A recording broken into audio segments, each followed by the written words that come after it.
Mystery and terror by radio's masters of the macabre. Stories of the supernatural, the supernormal, dramatized by fantasy, the mystery, the unknown. We tell you this frankly, so if you wish to avoid the excitement and tension of these imaginary plays, we urge you calmly, sincerely, to turn off your radio now. Welcome back to The Horror. Thanks for joining me this Saturday. We're going to hear an adaptation of an Edgar Allan Poe story this week, as done by the Hall of Fantasy. We'll hear The Cask of Amontillado, a story Poe first published in 1846 and Hall of Fantasy adapted for their episode for January 19th, 1953.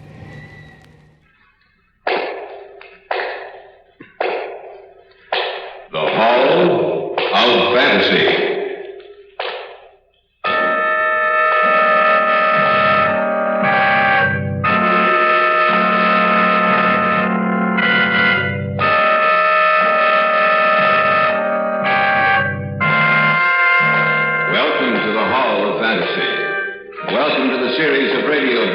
Dedicated to the supernatural, the unusual, and the unknown. Come with me, my friends. We shall descend to the world of the unknown and forbidden, down to the depths where the veil of time is lifted and the supernatural reigns as king. Come with me and listen to the tale of the Cask of Amontillado.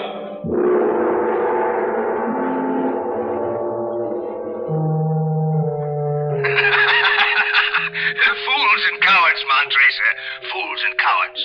What I say about your ancestors is true, Montracer. Every last word of it. That fat, dull-witted fool, Fortunato. That he should dare to insult the names of my ancestors. For that I swear, Fortunato shall die.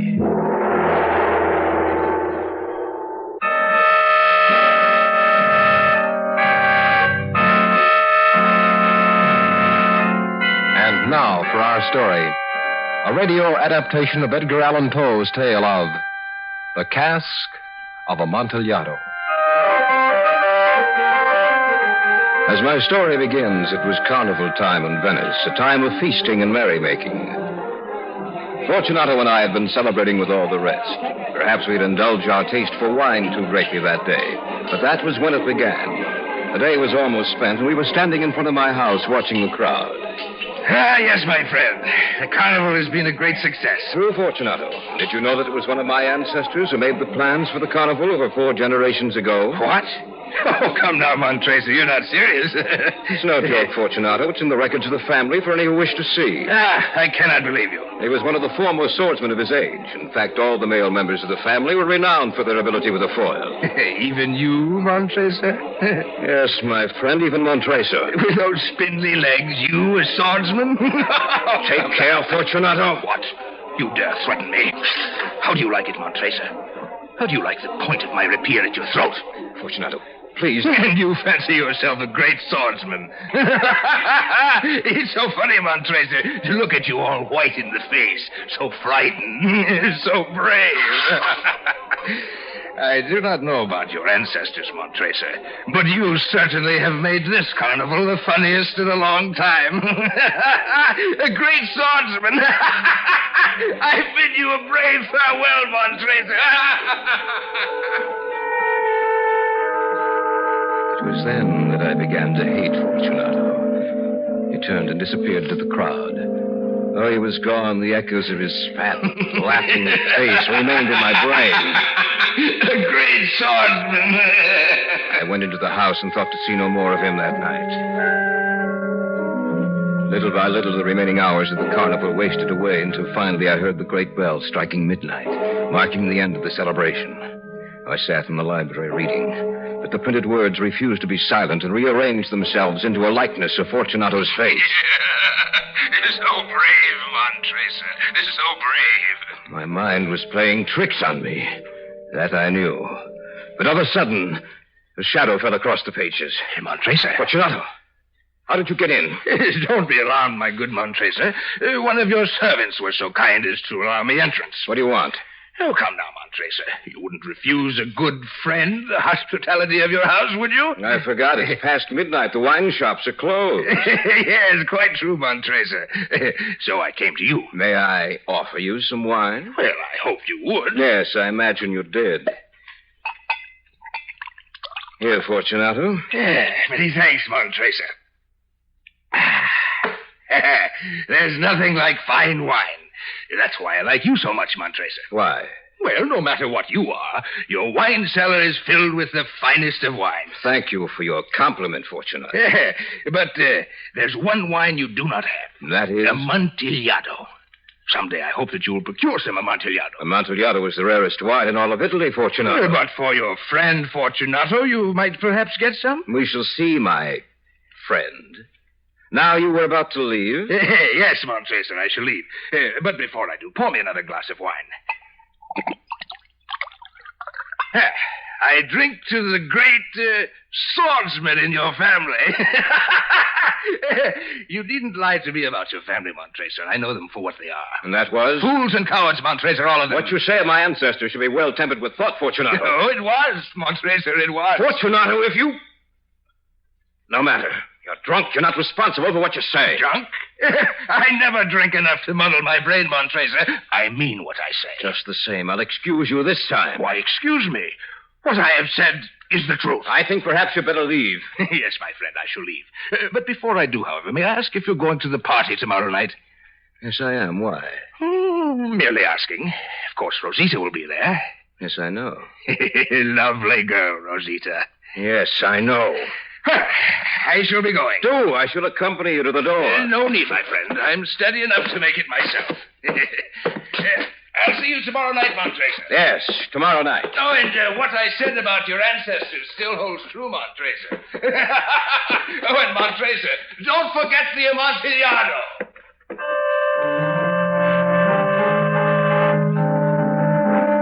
I decided to let the insult pass this time. But if it occurred again, I would settle the score with Fortunato.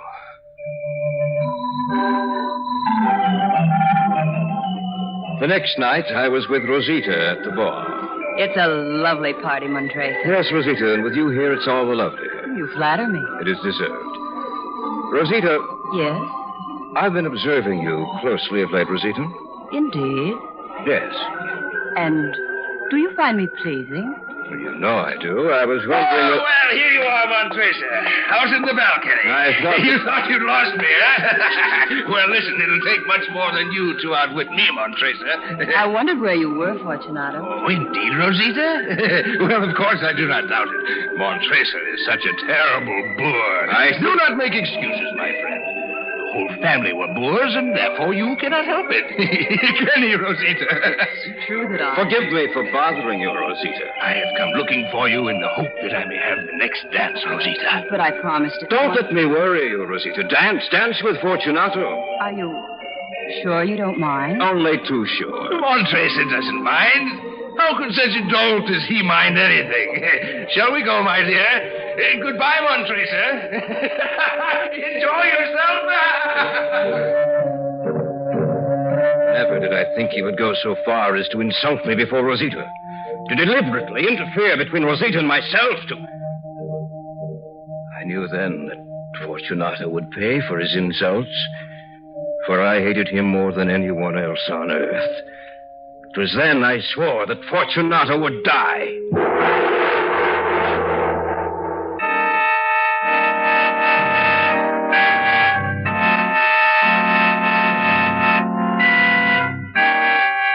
Back now to the tale of The Cask of Amontillado.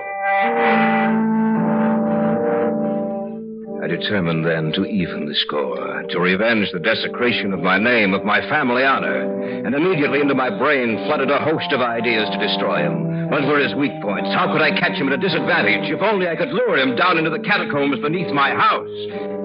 Few people knew of the vast subterranean caverns that lay beneath the house. But how to get them there? Let me see. Something he said might give me a clue. Something he said. Fools and cowards, Montracer. Fools and cowards. No, not that. Something else. And what I said about your ancestors still holds true, Montracer. And Montracer, don't forget the Amontillado. The Amontillado. The Amontillado. Don't forget the Amontillado. Don't forget the Amontillado. Yes, that was it. The Amontillado. The cask of Amontillado. Wine drinker, was he? A connoisseur of fine wines, eh? That was it. That was the way to accomplish my revenge. Amontillado, the rarest wine in all of Italy. Fortunato would die for a glass of Amontillado. Yes. Fortunato would die for a glass of Amontillado. Accordingly, a few days later, I sent him a message saying I would like to meet him at his favorite place of entertainment with wine merchants in, of course. I waited anxiously for his answer.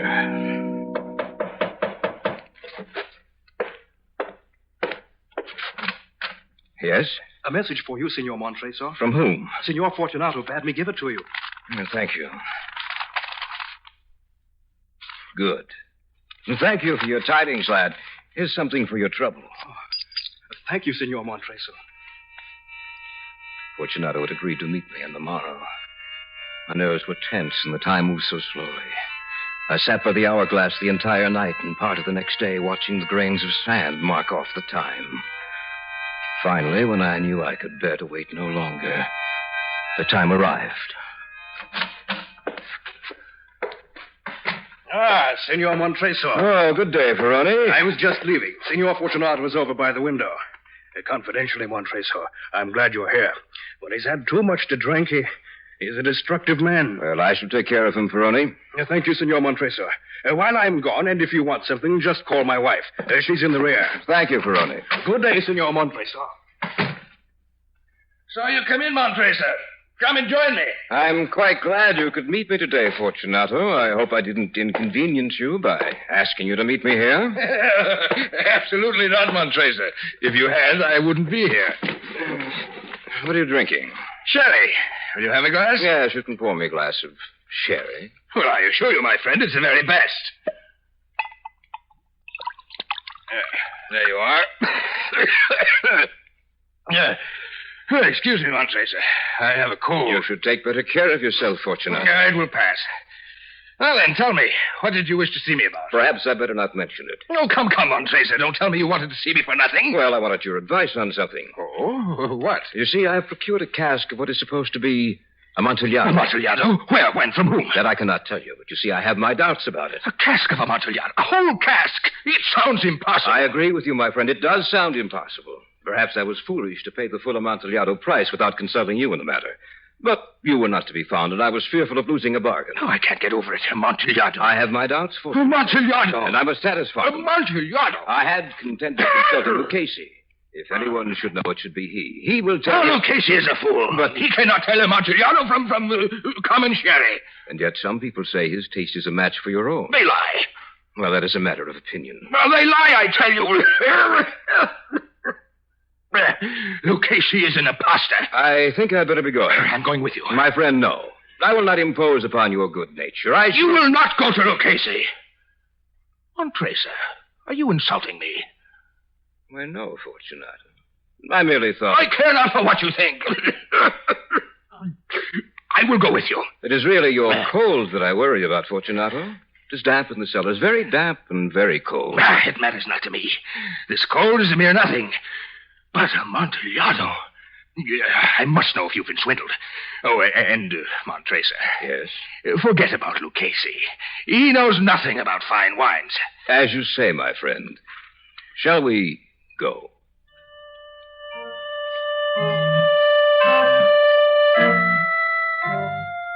When we reached the house, there were no attendants present. I'd made sure that we'd be entirely alone. Before we go downstairs, my friend, let us fortify ourselves against the cold and dampness with some wine. The catacombs will undoubtedly make your cold much worse. A capital idea, Montreser. A little sherry, if you please. Not too much, but not too little either. Have no fears, Fortunato, my friend. It'll be just right. Yes. Let me have it.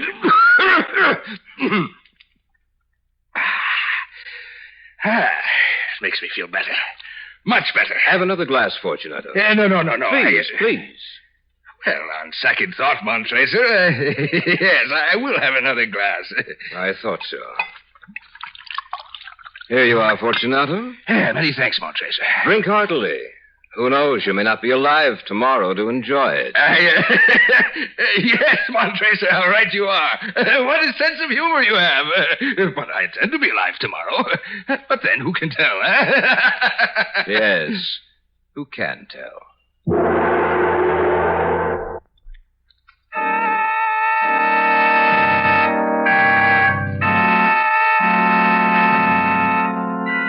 And now back to our story, featuring Carl Grayson and Richard Thorne, entitled The Cask of Amontillado. We finished the wine and sat talking for a few minutes. Then, seeing his eagerness was at its height, I led him to the archway that led down into the vaults. We passed down a long and winding stairway. At length, we came to the foot of the descent and stood together on the damp ground of the catacombs of the Montresors. Here we are, Fortunato, in the catacombs of the Montresors. Yes, but the Cask of Amontillado, where is it? It is farther on, Fortunato. The walls of this place are so dirty. I'd hate to be caught down here. How long have you had that cough? It's nothing. Let us proceed. No, we'll go back. Your health is precious. You'll be ill, and I'd be responsible. We might even become lost. Besides, there's always Lucchese. Enough! The cough is nothing. I shall not die of a cough. True, Fortunato. You will not die of a cough. I had no intention of alarming you unnecessarily, Fortunato, but you should use the proper caution. Now, there's a bottle of wine on the rack here. Just have some. It'll make you forget the dismalness of this place. Yes, by all means. It is so damp and cold down here. Sorry, I have no glass to offer you. No, don't stand on ceremony, Montreser. Here, let me have the bottle. Here. This is the family crypt, is it not? Yes, this is the crypt of the Montresors, an ancient and honorable family. Well then, I drink to the buried that repose around us. And I drink to your long life. Yes, that's a good toast. In my long life. You know what, Tracer? These vaults are extensive. What would happen if we were to be lost down here? I will not be lost, Fortunato. Still, perhaps we should go back. And leave the Amontillado? Well, we could return another time. If you're afraid, I can always get Lucchese. No. Let us proceed to the Amontillado. After all, we shall only be here for a little while. If you insist, Fortunato. If you insist.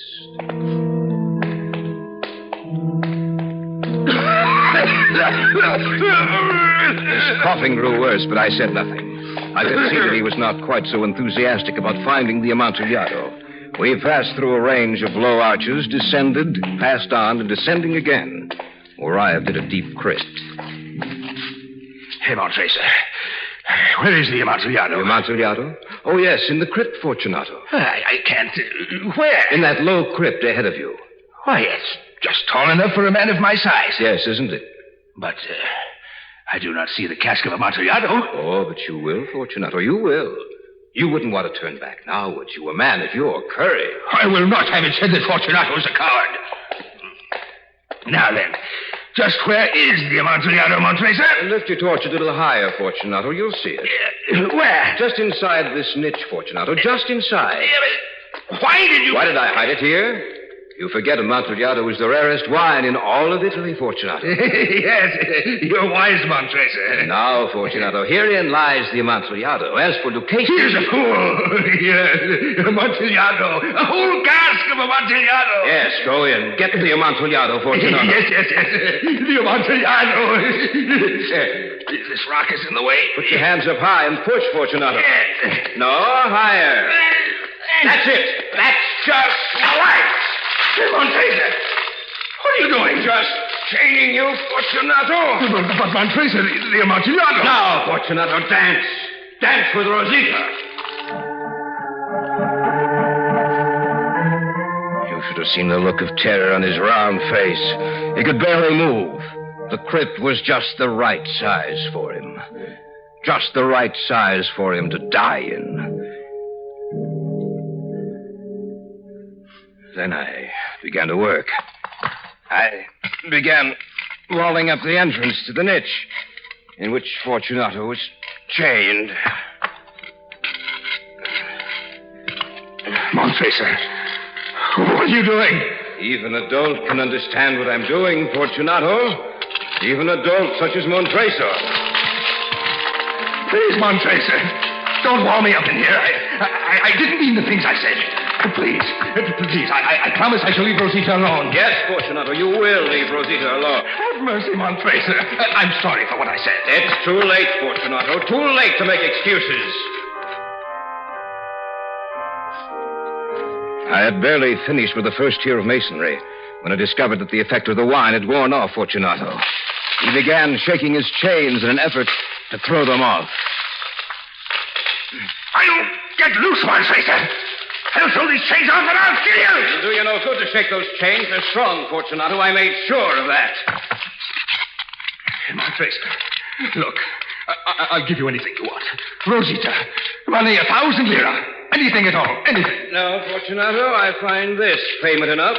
Montrese, please have pity on me. Pity, Fortunato? You ask for pity? I have no pity for you. For the love of heaven, Montrese! His head was twisted over his shoulder, watching me as I piled brick upon brick. With each stone I put into position, his eyes took on a look of increasing terror and torture. I beg of you. He made little sounds in his throat. I continued my work. I had finished laying the 7th tier of rocks before I paused to rest. The wall was almost upon a level with my chest. Help me, someone! Help me! Montrese is mad. Montrese is trying to kill me. Help me, anyone at all! You may shout all you wish. No one can hear you. Yes, but someone will know that you took me here. Saw me. Yes, but they'll find me even if I'm dead. And you will be punished. Few people know of these catacombs, Fortunato, and those who do are my friends. Yes. This is a very good joke indeed, Montrese. Who would have thought that you had such a sense of humor? But don't you think your little joke has gone far enough? We will have many a laugh over it as we drink our wine, eh? I will have many a laugh over it, Fortunato. I don't think you'll be able to laugh. Montrese, you can't be in earnest. So much in earnest that you'll die for it, Fortunato. Please, Montrese. Please, Montrese! He began to scream. But then, after a while, he was silent. His eyes watched every move I made. With a great deal of effort, I raised the last stone and shoved it into position.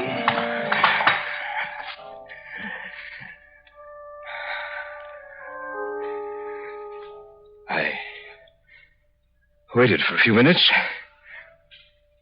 and then called to him. Fortunato? Fortunato!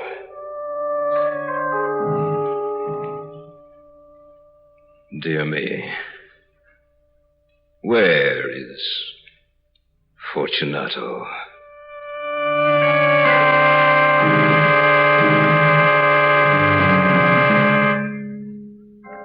look about me. So dark down here. So depressive. So cold and damp. I must remember to stay away from here. I might catch Fortunato's cold.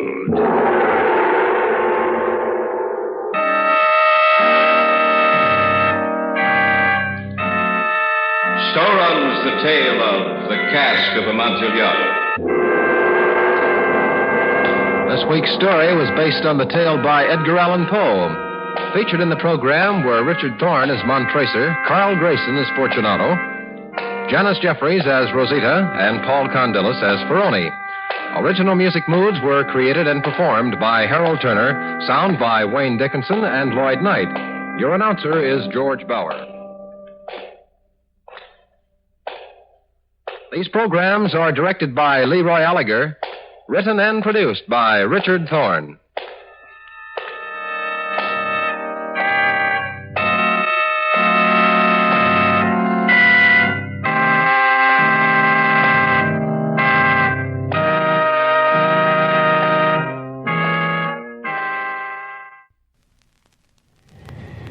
That's it for this episode of The Horror. I hope you enjoyed it. You can find more from the Hall of Fantasy at relicradio.com alongside thousands of other old-time radio episodes.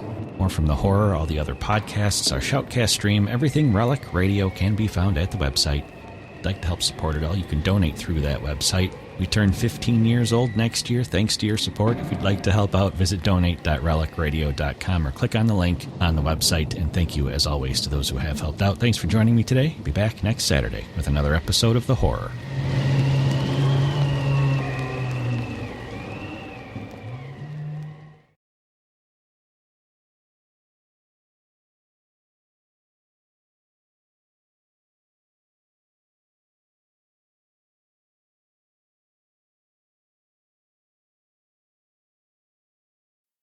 Strange Tales.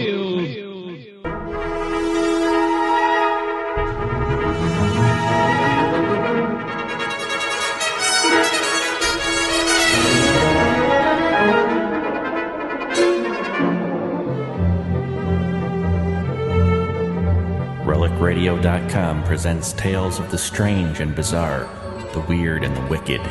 Stories not necessarily of the supernatural, but of the unnatural.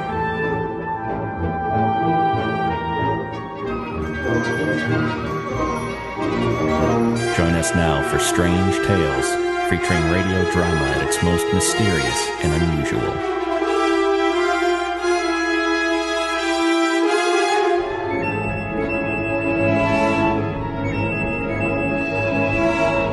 Welcome back to Strange Tales. Thanks for joining me this Sunday. Our story comes from Murder at Midnight this week, a syndicated series that aired over ABC Mutual and NBC stations at one time or another. It's produced between 1946 and 1947, 52 episodes. The one we'll hear today is from August 30th, 1946. It's titled The 13th Floor.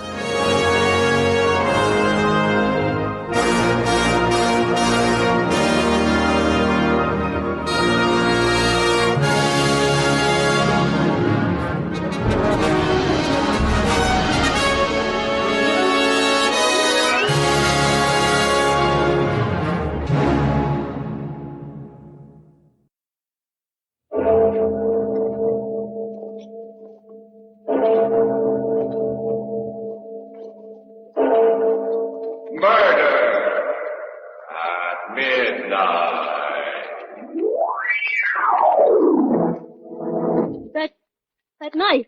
What are you going to do with that knife? Well, nothing, Kitty. Nothing at all. I'm just going to cut you open and see if you've got a heart. See, I don't believe you have. And I just want to prove how a body can walk around without one. Nicky.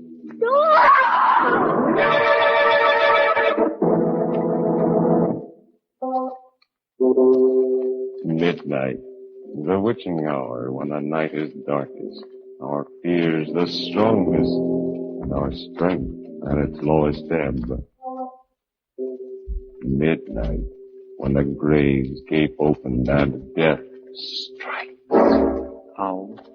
You'll learn the answer in just a minute in The 13th Floor.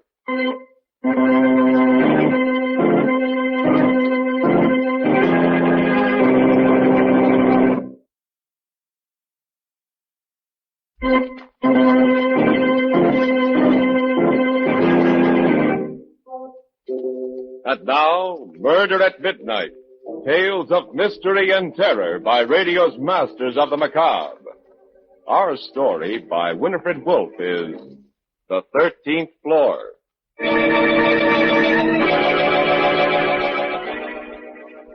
Hotel corridors scare me late at night. They're too long and too creepy. I'm always afraid the walls, like big, flat, plaster hands, are going to close in on me. I wish somebody was around. No, not anybody. Anybody might be Nicky. And his hands aren't made out of plaster. They're bone and they're blood. And they want to choke the breath out of me. I just better get down this corridor and close the door behind me. I'll lock it and hide under the covers till I turn on the radio and I hear that switch. It was pulled in a little room. And Nicky is dead, full of hot sparks and his big hands hanging like putty. Then I won't have to be afraid anymore. It's what happened tonight, just now. It's making the inside of me all curdled and sour and sick. Even if I live a million more days, I won't forget how I came into that lobby. Just like always. I walked over to the desk. Hi, Joe. What's a good word? Here. Got a rent statement from the hotel. No letters. Oh. Certainly it's hot out, isn't it? Sort of muggy and sticky. Think it's gonna rain? Maybe. You don't like me very much, do you? No, not very much. You'll excuse me, I'm quite busy, Miss Owen. Hey, you're a fresh little punk. I ought to tell the manager. It's a fine way to treat guests who pay their bills. Don't I always pay my rent on time? Sure. Why not? $5,000 lasts a while if you take care of it. Why, you. Hey, wait a second. Hold that elevator. Sweet dreams, Miss Owen. I said hold the elevator a second. What's the idea almost slamming it in my face? Sorry, Miss Owen. Yeah, I bet you are. Oh, Mr. Talbot. Evening. Good evening. Sure is hot out, wouldn't you say? I was saying to Joe, muggy and sticky. Yes. I was, just at an awful good movie at the Franklin. Tomorrow night they're having Lana Turner. You like Lana Turner? Very much. Yeah, me too. A lot of women don't because they're jealous of the way she looks. Me, though, I got blonde hair myself. I was planning to see it tomorrow night. Do you plan to... Sorry, Miss Owen. I have an appointment tomorrow evening. Oh. You run the elevator, you fresh punk. That's what you're hired for. Oh, by the way. Me? No, Tommy. Oh, yes, sir. Will you let me in with your pass key? I forgot mine. Yeah, sure thing, Mr. Talbot.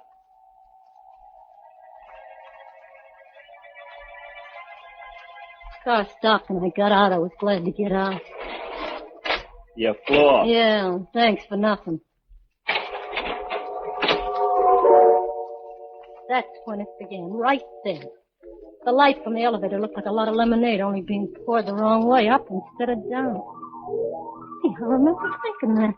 Funny to remember it now. I looked at my watch. It was 2 minutes to midnight. I started down the hall. I'm feeling something's wrong. Don't be to get the jitters for nothing. Everything looked the same. Nothing was any different. My room was at the end of the hall. I took my key out and shoved it in the lock. Nothing. I kept twisting it and pushing it. Didn't stick with my knee. Then, all of a sudden, I looked up and realized what was wrong. The number on the door was 1307, not 1407. I was on the wrong floor. That was it. That rotten little kid. I'll fix him. I was ready to bet he'd done it on purpose. Then... Give Nicky a kiss, baby. Aren't you glad to see me? Nicky. Come on in. I've been waiting for you a long time. I said come in. I'm getting a draft. Nicky, let go of my arm. You're hurting me. Sorry, baby. Maybe I don't know my own strength, huh? What do you want? How'd you get in here? One thing at a time. Don't rush me. What'd you lock the door for? I don't like interruptions. You never used to either when you were alone with me. Remember, Kitty? I don't remember nothing. Yeah, I know. You got a memory like a faucet. You turn it off and on, off and on. Wonderful. Take me, for instance. I have the kind of a memory you can't turn off. Keeps running all the time. The longer it runs, the hotter it gets. It's so hot now, Kitty, it'll scald you. Look, Nicky. I am looking. You're still a nice-looking number, you know. I always did like the way your waist curves and how white your neck is. You didn't come here to tell me how I look. You toss your hair over your shoulder like it gets in your way. Go ahead, Kitty. Toss your hair back for Nicky. What are you trying to do, dangle me on a string? Yeah, you're still a good-looking number. I don't look so hot, though, do I? You think maybe I lost a little weight? Look, Nicky, please. My face looks kind of pasty. That's because you don't get much chance for fresh air sweating what's left of time away in a death cell. If I scream, the police will come and get you. If you come near me, I'll You scream. won't scream. No, come one step closer now. You won't scream because there's not that much sound left in you. It's all frozen and sticking in your throat like an ice cube. Because you're afraid. You're afraid of me. Try screaming, Kitty. You see? What'd I tell you? Nicky, I can help you. I can hide you here so they won't find you. Then I can help you get away, Nicky. Anywhere you want, I promise. I asked you before to kiss me. You still haven't, you know. No, don't come near me, please. You used to like it. You never used to wait for me to ask you. Nicky, don't. No. Sometimes you used to come over to me without me asking. Well, what's the matter? Do I look as bad as all right? Oh, you afraid I'll get your pretty dress dirty? But you gotta give me a chance. I can explain. I know I'm not clean. You know, I crawled for half a mile in the mud until I couldn't hear the dogs chasing me anymore. If I'd known you were going to act like this, I would have said... You gotta give me a break. I would have said, Warden, call me a taxi. A nice, clean taxi so I can go see my girl, Kitty Owen. A cheap little squealer who sold me down the river for 5 G's. 5,000 lousy Leave me alone. bucks. Take your hands off me. Oh, I like to hold your face like this. Such a little face. Such big eyes.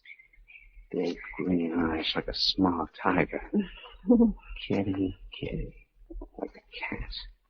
A sly, sneaky cat with long blonde hair. Don't you remember how I used to kiss you on the face?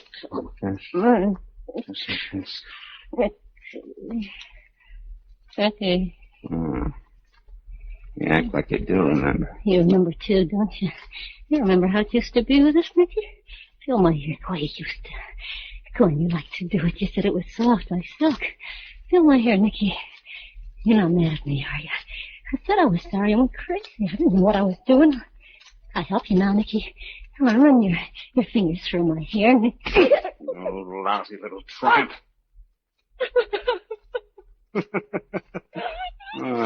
Don't make me laugh. You crying, huh? Cat crying crocodile tears. Are you crying because you're sorry for me? You're sorry because sooner or later the cops will catch up with me and drag me back and I'll burn to a crisp in a chair, huh? Or you're crying because you know what I'm going to do to you? Remember how it used to be with us, Nicky? I know when I broke out they'd find me, but I wanted to say goodbye to you first. I wanted to kiss you. See if it still did the same things to me. I'll tell you something, Kitty. You leave me cold. That knife. What are you going to do with that knife? I'm going to cut you open and see if you've got a heart. I don't believe you have. I just want to prove how come a body can walk around without a heart. No. Just arms and legs stuck together with nothing to make them run. I'll get you for this. Yeah. What are they going to do? Electrocute me first, then take me out and hang me? What's the difference? I'll tell you, Nicky, how it was. Just let me tell you. After you held up that jewelry store and the old dame was killed, when they put up the $5,000, I went crazy. Yeah? Honest, Nicky, I must have been clear out of my head. I've been sorry ever since, but I figured the cops would get you for it anyway, and that I'd be left with nothing. I didn't have a cent. So you didn't wait. You turned me in yourself. But I didn't know what I was doing. I know what I'm doing. I'm going to kill you, Kitty Owen. It won't help any. It'll help me. Stay away from me. The only prayer is Sam. It should be good for a laugh. No, please. Kitty, Kitty, Kitty. Like a Yes, Kitty, yes. I'm going to kill you.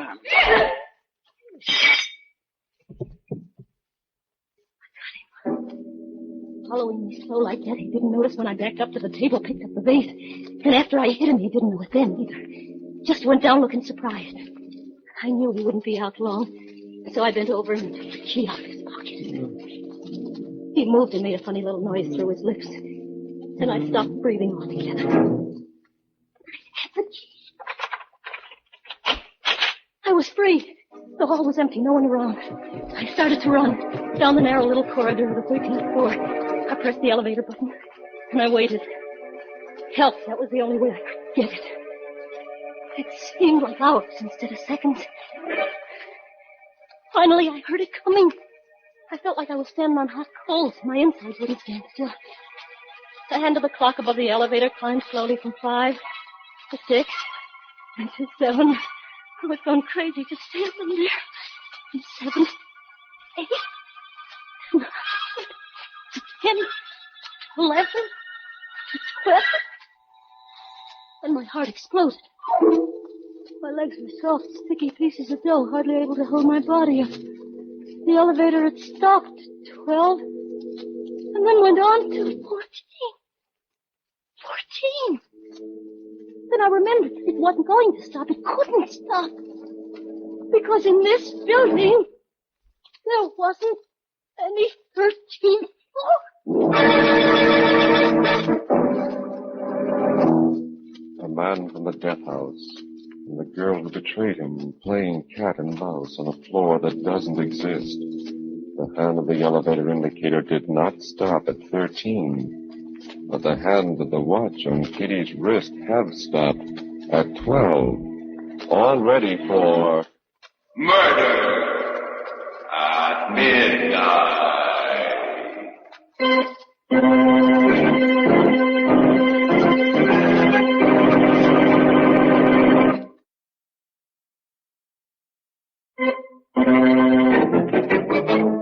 And now, back to Murder at Midnight and the 13th floor. 13th floor. Yeah, that's where I was, a floor that didn't exist, so how could I get out? How could I get away? What was I going to do? I didn't understand. I didn't understand anything. Pretty good little slugger, baby. Nick. You took so much trouble to unlock the door, you should have taken a little time to lock it again after you. Don't come after me with that knife. Please, don't. I don't want to die. You think I did? Why don't you give me another chance? What Nicky? chance did you give me? Oh! Wow. I didn't think you had that in you. Well, why doesn't somebody come, huh? Maybe it's because there isn't anybody besides us. Cozy, huh? Try it again. Go ahead. Try your own again. Maybe you'll have better luck. He was leaning against the door halfway down the hall, just leaning there and watching me because he knew he had me cornered. And I wasn't cornered. I turned and I ran the other way around the corner and down another hall. I didn't know if I'd really heard him running after me or if it was just the pounding in my head making the noise. I got to the end of the hall, then I stopped out of breath and looked behind. He wasn't there. No sign of him. I sucked in my breath so even that didn't make any sound. And I listened. I listened to nothing at all because it was so quiet. It was so awful quiet I could hear it. The wall I leaned against was big and flat and gray, and the corners jutted out into the hall like dead fingers. I looked to the right side of me, down the corridor. Like he wasn't there. So I turned my head. I looked up the hall, almost hoping in a way I'd see him and get it over with instead of this wait. I wasn't there either. I tried to squeeze my shoulder blades into the wall so I could hide, but it was hard and cold. It wouldn't move.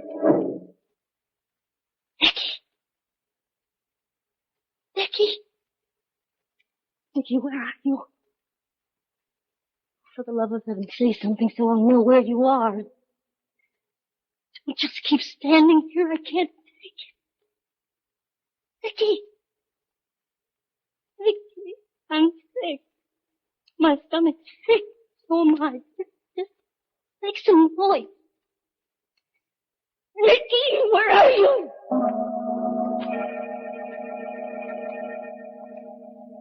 Found myself back at the elevator again. I knew he was around somewhere. Around one of those corners that were jutting out like dead fingers waiting.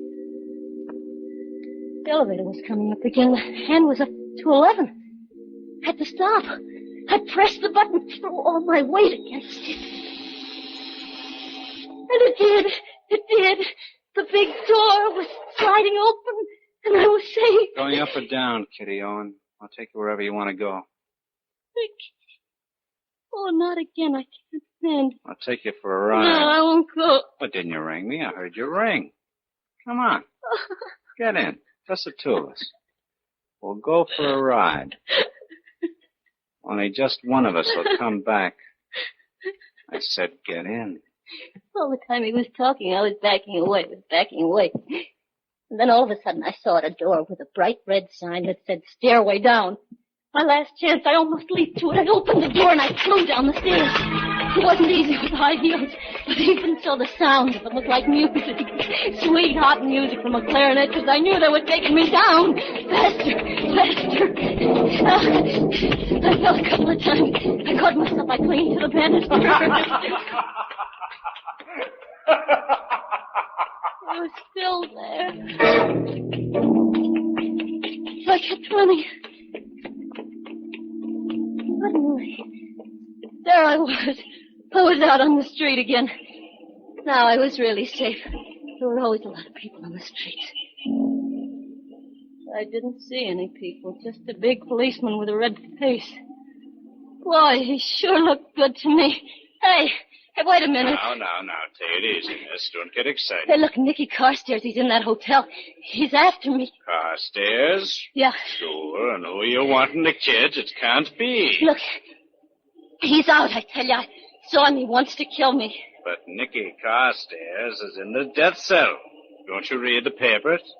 Hey, I'll have you reported. What kind of a cop are you anyway? What kind of a woman are you without a heart? Just arms and legs stuck together with nothing to make them go. You're not a policeman. You're Nicky. You're still Nicky. You didn't look like Nicky a second ago. I don't understand. What's the get-up? How do I look? Nicky, please, no, not anymore. I told you we were playing cops and robbers, and this time I'm the cop. And I'm still gonna kill you, Kitty Owen. It wasn't over yet. I had to run again. My last stronghold. My last hope, the hotel lobby. If there was no one there, I just gave up. I was through. As I ran around the corner, I thought the war had ended all over again because there was confetti coming out of all the windows, so much of it. Falling. The sidewalks were beginning to look like it had been snowing for a long time. I ran over them like a carpet. I ran with my eyes down and I could see the headlines. Nicky Carstairs in death house, prison break. No one had to tell me that. I ran into the lobby to find people, to tell them where he was.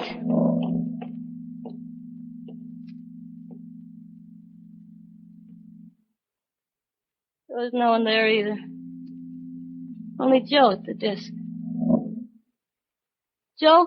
Oh, early that night, Miss Owen. Not quite midnight. Look, Joe, I know you don't like me, but you gotta help me. Reading the papers about Nicky Carstairs breaking out? Yeah, that's what I'm trying to do. $5,000 should last you a little while if you take care of it. Hey, Joe, he's here. He's in the hotel. He's chasing me. It's a lot of money. $5,000. Wants to kill me. You gotta help me. Sweet dreams, Miss Owen. He's here. Can't you understand? He's on the 13th floor. There's no 13th floor in this building. He's there. I tell you. Sweet dreams, Miss Owen. I know there wasn't any use arguing, and he wouldn't believe me. Even if he did, he wouldn't help me because he didn't like me. Going up. No one would believe me. There was only one thing left for me to do. Lock myself in my room on the 14th floor. Stay there until they caught Nicky. I leaned against the back of the car, crouched in a corner. My eyes closed because I was so tired. I was so tired. I kept thinking of a bed, a big white bed, 3 white sheets to crawl between, and a door that was locked. Sorry to have to bother you about that pass key, Tommy. I just forgot to pick mine up at the desk. It's like a glass of cold water had been thrown on top of me. I opened my eyes. That Talbot guy was in the car again. No. Not again. Still. And he was talking about the pass key the way he had before. No, not before either. Because when I looked at my watch, it was still minutes to midnight. Then I suddenly knew. I was so weak with relief I wanted to cry. Yeah, I heard him say it. Sometimes you can see your whole life pass by in just a second. That lifetime I lived in the elevator, all in my head, was sandwiched in between a couple of floors. It never really happened. It was just that I had been dreading it for months, coming back some night, finding Nicky there waiting for me. My mind had invented a 13th floor, when it never was there at all. And the cop and the newspapers that said Nicky was out. All part of it. That crazy half-dream. Of course he wasn't out. I told myself it was all part of it. I never got out of the elevator. I was there all the time. All the time. Your floor, Miss Owen. 14? Sure, 14. Ain't that your floor? You sure this time, aren't you? What are you talking about this time? I mean, never mind. 1401. That was on the first door. I was on the right floor this time. I'm feeling better already. What a fool I'd been. Started to walk down the hall. Had a feeling Talbot and the boy in the elevator was watching me. Wished they shut the door and go on. Say, Mr. Talbot. Yes? Did you read about Nicky Carstairs? No, what? He escaped. Got out of the death house. Is that so? He's on the loose. Good night, Miss Owen.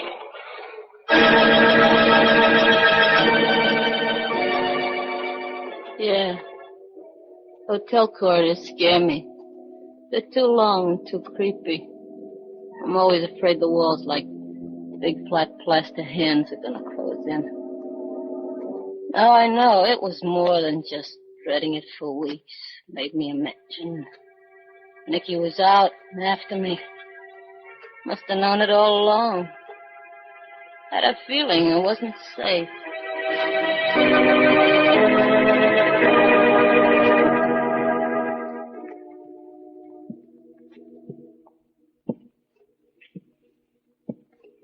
I'm gonna go to my own room. I'll lock the door and hide under the covers till I hear they found him. Took him back. Till I hear he's dead, I won't have to be afraid anymore. Not anymore.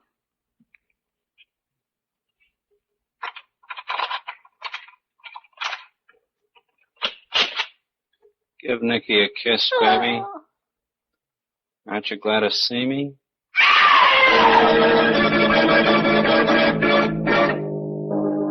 14th floor this time. A floor that does exist. But the hands of the watch on Kitty's wrist still stand at 12 for... Murder at midnight.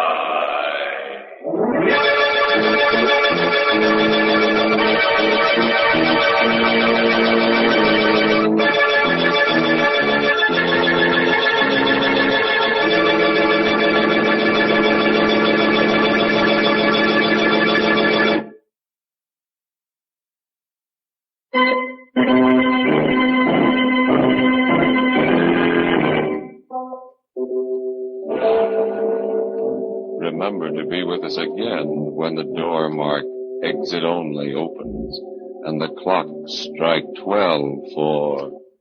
Murder at midnight.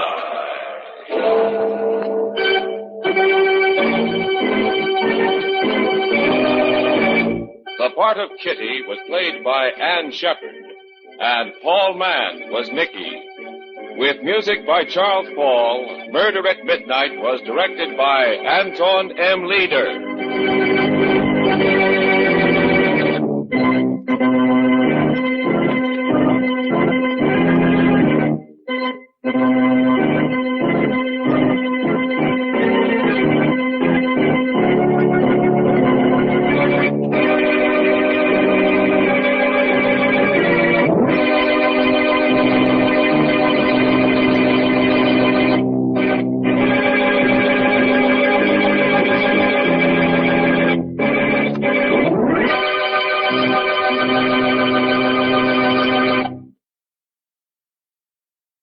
That's it for Strange Tales for this week. Hope you liked today's show. You can find more from Murder at Midnight alongside thousands of other old-time radio episodes at relicradio.com. You'll also find all the other podcasts there, more from Strange Tales, and our Shoutcast stream with even more old-time radio. All of this is made possible, of course, by you. Your support helps bring this show, all the shows, our Shoutcast stream, everything, to everyone. If you'd like to help out, visit donate.relicradio.com or click on one of the donate buttons on the website.